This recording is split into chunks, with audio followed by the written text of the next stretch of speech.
there is confusion out there. So there's that. Who does own Zarin Fabrics? Also, I don't know. So there's that. That's Zarin Fabrics. Also, her step grandson is how they're referring to him.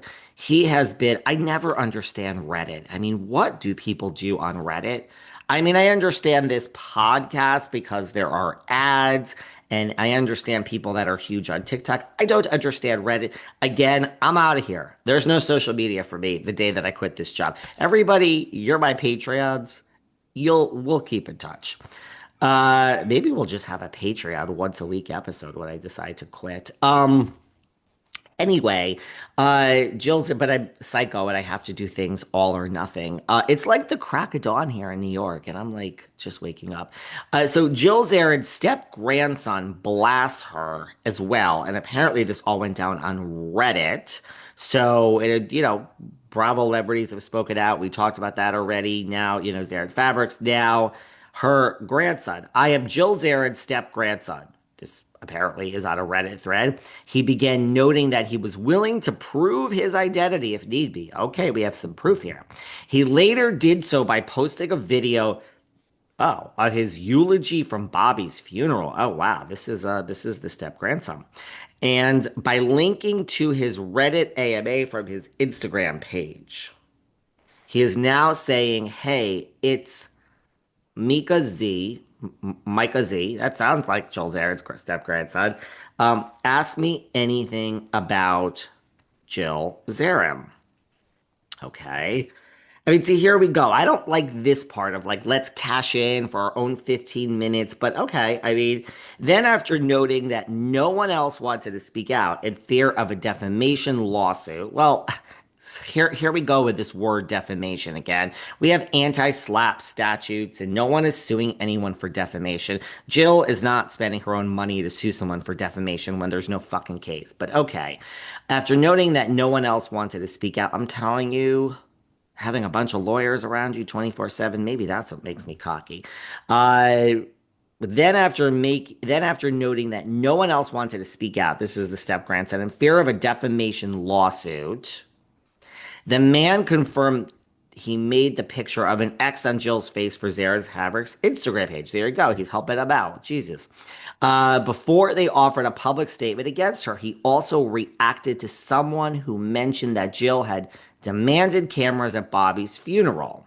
We all know this story. "Thank you for saying that," he says. "My uncle and aunt were literally in the funeral home when Jill told them she invited Bravo to film the funeral. They were in," and this is all caps, "they were in the funeral home planning the funeral. My dad and his brother and sister didn't know what to say. She was the wife, and like they felt they couldn't do anything. They were so disgusted." And by the way, years later, and Bethany Frankel said something to the effect of like, "Oh, I'm glad Jill told me the Bravo cameras just showed up. I thought she invited them, and that was disgusting." Jill lied to Bethany. Then we have that a man revealed here's the most unhinged thing Jill did at a holiday dinner table. Because listen, the guy says on his Instagram, "Ask me anything about Jill." Oh, please, you guys are. This is Christmas morning for lots of people. "My grandpa and his Ferrari and the brake handle wasn't working, and the car rolled out of the garage, and she threatened my dad with a knife." Okay. He then confirmed that he and the family are not right. We know this story. I don't know if you guys know this story. He then confirmed that he and the family are not on speaking terms with Jill and hadn't been since they finalized the settlement agreement over his grandpa's estate. His grandpa is Bobby. And another screenshot said Jill should go to therapy, blah, blah, blah.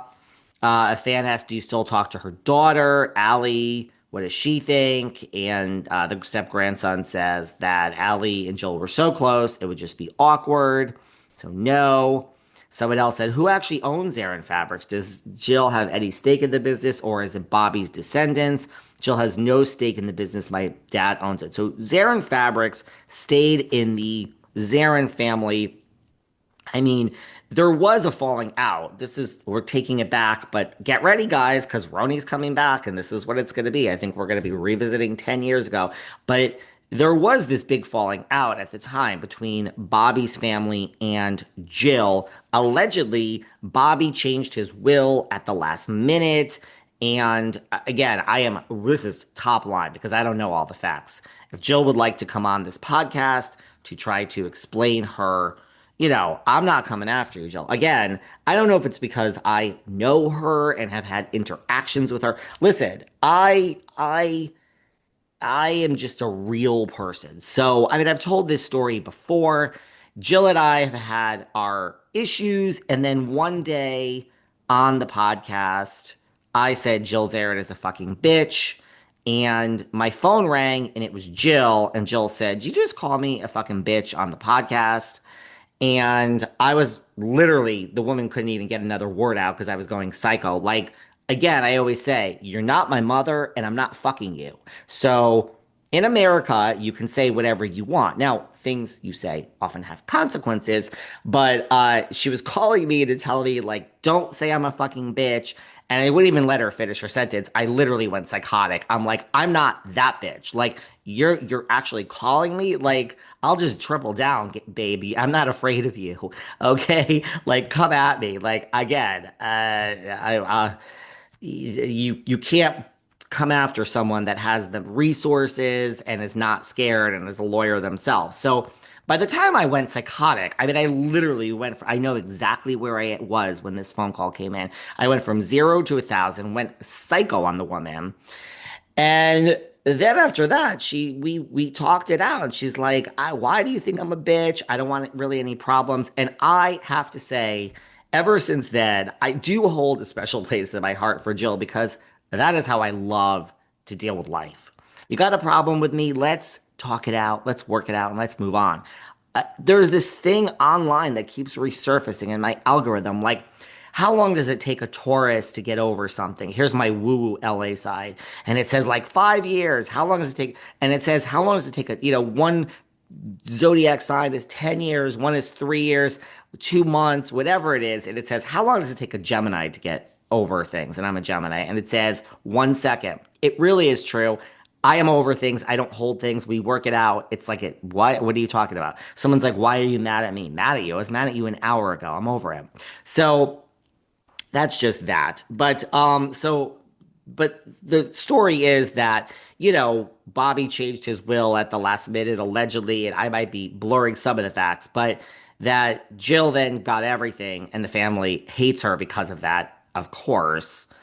But again, this is a very top line approach, and I don't know if those are the exact facts. I'm sure Jill has a different story, but there was this narrative out there that Jill basically stole all of Bobby's money. She was his wife. But anyway, I'm not going there because I don't know all the facts, but I would love Jill to come on this podcast and talk about it. So Zarin Fabrics has a big X through her name, and the step grandson is going around now asking questions and answering questions. And apparently everyone hates Jill. And look, you find out who your friends are during these times, Jill. Okay? So I don't know. I'm not making any excuses for her. There's a lot of schools of thought on this, but life does have its consequences. You wanted it so bad though. Man, it was like, but here's the weird thing that I find is, you know, Kelly Ben Simone made her statement, and really the cast is not going anywhere near this. I still don't understand. We'll have to spend another day talking about this because this is a bigger issue to me. Is like, how does Ramona have a job